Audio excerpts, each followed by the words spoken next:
Hi everyone, let's have a look at my bullish and bearish macro and high time frame Elliott Wave scenarios on Bitcoin. Starting with the bullish scenario where we're looking for a wave 1, 2, 3, 4 and then a wave 5 to the upside where the most common target is between 98k and 174k, which is basically between the 1.236 and the 1.618, pulled from the high of 3 to then the low of this wave 4. If we then look at this wave 4 over here, we can see a WXYXZ structure, which is a rare corrective pattern, but nonetheless, it is a corrective pattern that can exist in a wave 4, and it bounced perfectly on the 0.5 Fibonacci, which is a maximum target for a wave 4 as well, taken from the low of wave 2 to the high of this wave 3.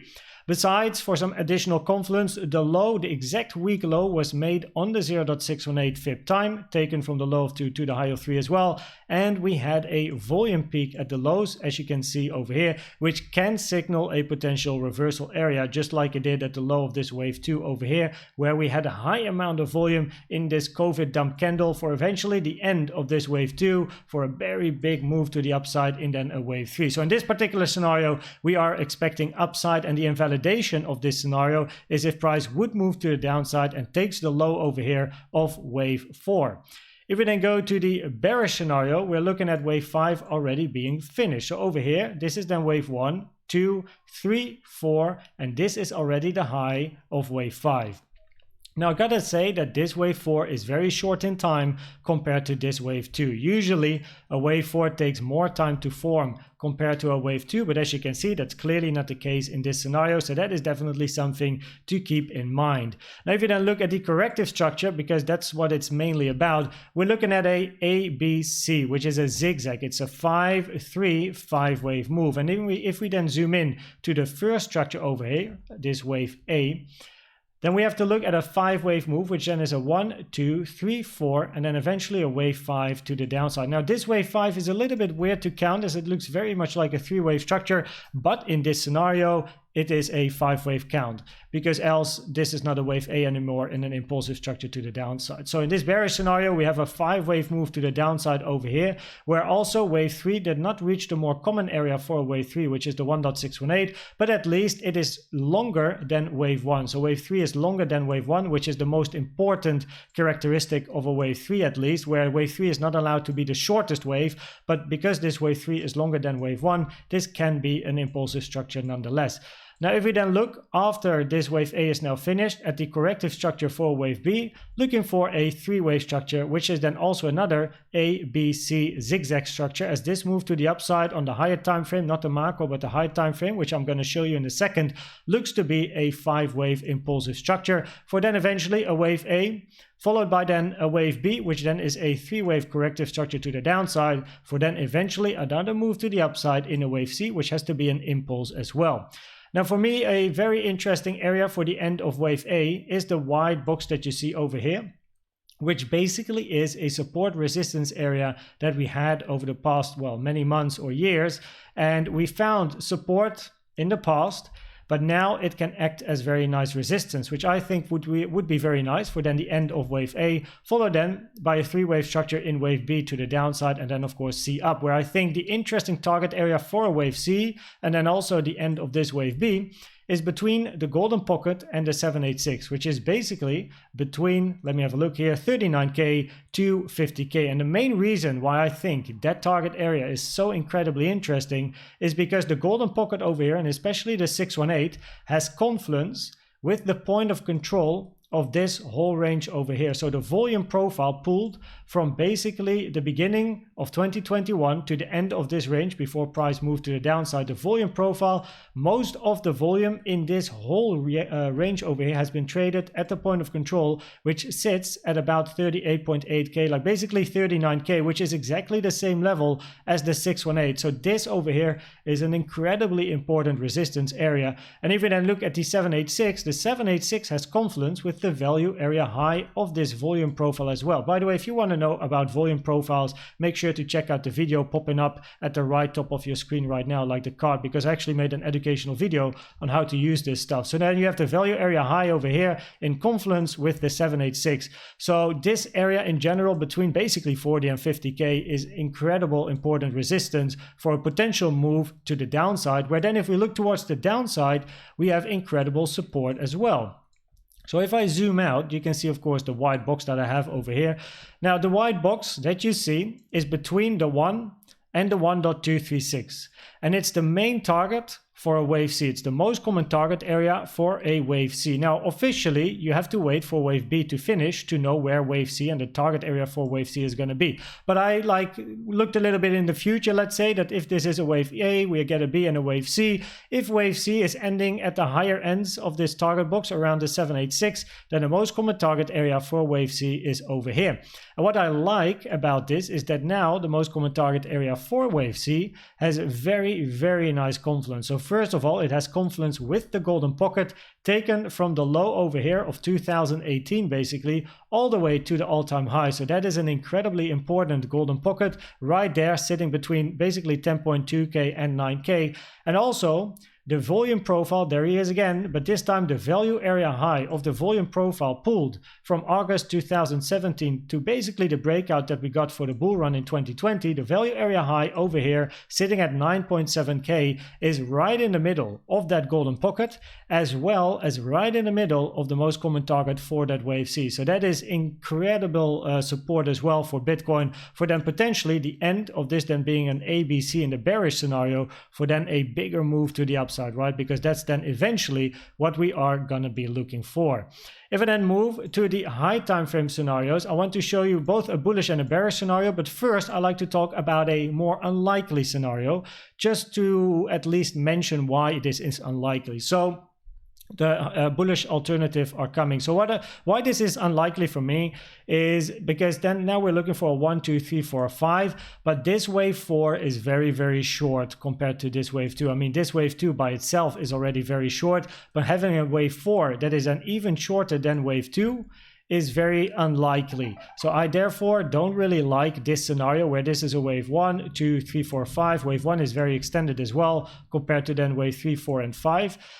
So yeah, the main reason is that this wave 4 is very short in time, and therefore I don't like this being the end already for a wave 1 or potentially a wave A in either the bullish or the bearish scenario, because this would then be a wave 1 or A followed by a correction in a wave 2 or B before then continuation in either a bigger wave 3 with high amount of volume and a very vertical price action, or a wave C with less volume and more of a horizontal structure, I suppose, to the upside.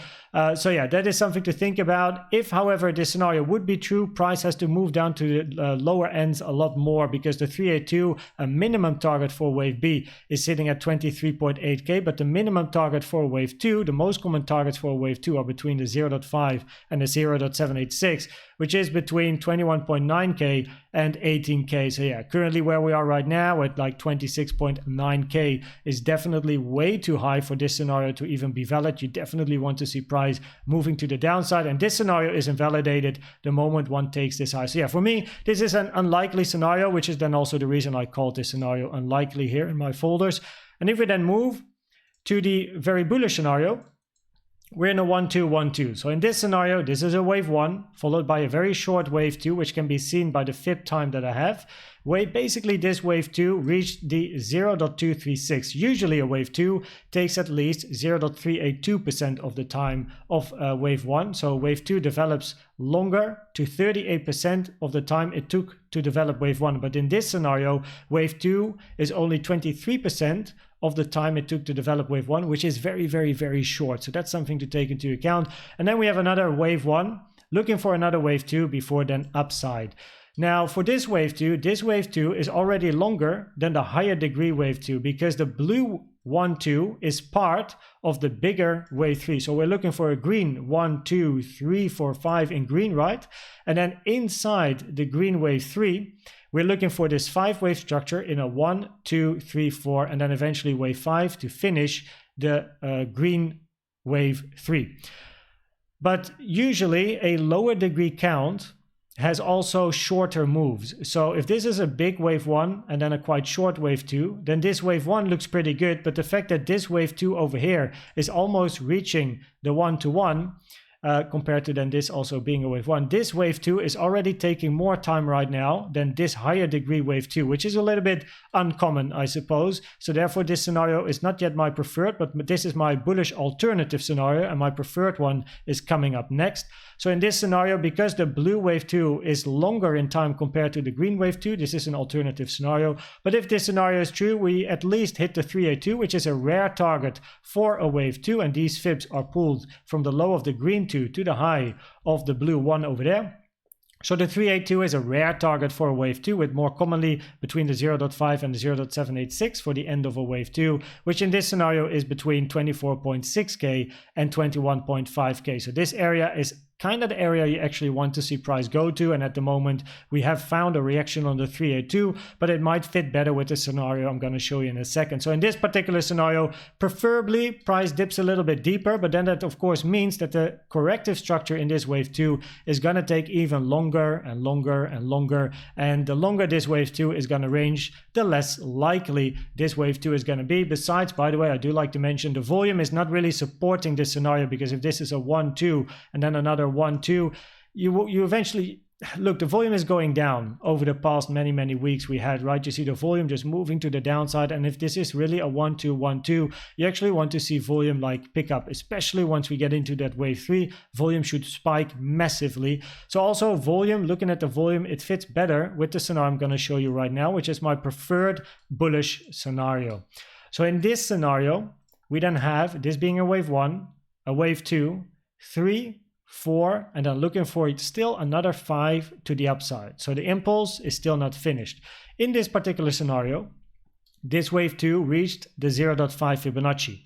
And because wave 1 is very extended instead of wave 3, usually wave 3 is the extended wave, but in this particular scenario, at the end of then a bigger bear market looking for a big bull market again to the upside, wave 1 here is extended. Then we have a short 2. And a rare target for wave 2 when a wave 1 is extended is the 0.5. So it is something to keep into account that this target over here is a bit of a rare target for a wave 2 when wave 1 is extended. Then we have wave 3 to the upside, which doesn't have a target in an extended wave 1 scenario. Then we have wave 4, where the most common target for a wave 4, if wave 1 is extended, is between the 0.236 and the 0.382. And you can see that by actually this week, the candle over here has hit the 0.236. So this scenario is already valid, and then we would be looking for a move to the upside, and I would actually like it if this candle over here is then also the end of wave 4, or if price maybe ranges maybe down once more. But honestly, not too much support holding price from the invalidation, because the invalidation is already quite close, as you can see, because in an impulsive scenario you don't want to see overlap between the highs of wave 1 and the lows of wave 4. So preferably we're not going to go down to the invalidation at 25.3k, and if we're going to take this low again, it might be quite likely we're going to dip a little bit deeper, as also my yellow target box, which is my next basically support zone from what we had here on the lower time frames. My next support zone basically is the yellow target box, which sits or starts at 24.850. So yeah, that is quite a dip, and also that is below the invalidation. So preferably we're not going to reach that. So in this scenario, we are expecting upside. I do want to say at least two important things, which has to do with the fibs that you see over here and the one that you see over there.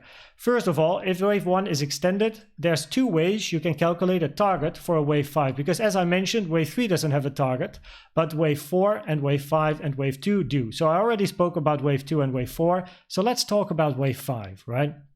The first way to calculate a target for a wave 5 if wave 1 is extended is by taking a trend-based fib extension tool from the low of wave 1 to the high of wave 1 to the low of wave 2. And then you put on the 0.618 and the 0.786, and this is a common target for the end of a wave 5 if wave 1 is extended. Of course, because this wave 2 went so deep, these targets are actually quite shallow. They're just above the high of wave 1, which is of course not that nice. The most common target for a wave 2 if wave 1 is extended is actually also the 236 and the 302, but as you can see, price dipped below these levels and went to the 0.5, which is a rare target. But because wave 2 is quite deep, these targets for wave 5 are quite low, and as you can see, price basically already moved above these targets. So therefore this target area for wave 5 is not one that I like, and I remove it from the chart. I just wanted to show it to you.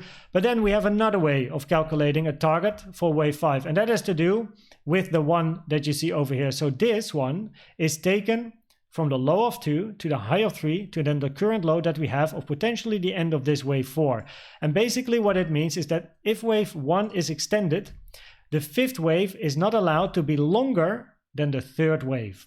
So the maximum target for this wave 5 is all the way up here, actually just below 38.1k. As long as this Fibonacci is not hit, trend-based Fib extension Fib, as long as this 1-to-1 is not hit at 38.1k, this wave 5 is valid. So we're looking then for a move to the upside, ending wave 5 somewhere over here, as long as it is below 38k. That's the main message I want to show you, or at least tell you. So yeah, this is currently still, even though wave 2 went to a rare target, as it stands now, this is my preferred scenario on the higher time frames, where I'm then looking for at least this to be a 5-wave structure. And then of course the question will be, is this a first wave or a wave E? Is this then is this a 5-wave move and then a 1, 2, 3, 4, 5 for very bullish price action, and then of course we look towards the macro bullish scenario with 100k next basically?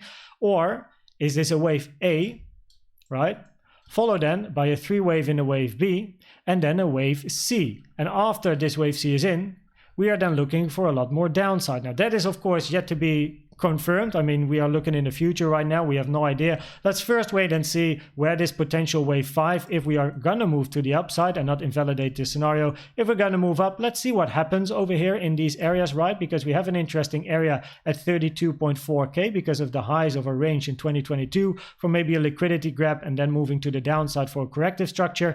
And then let's wait and see what happens in the corrective structure and the next move up, shall we? So this being said, I hope this video was helpful or valuable to you. Please check out the most recent update if you're interested. And for now, thanks for watching and subscribing, and I will see you at the next one. Bye bye.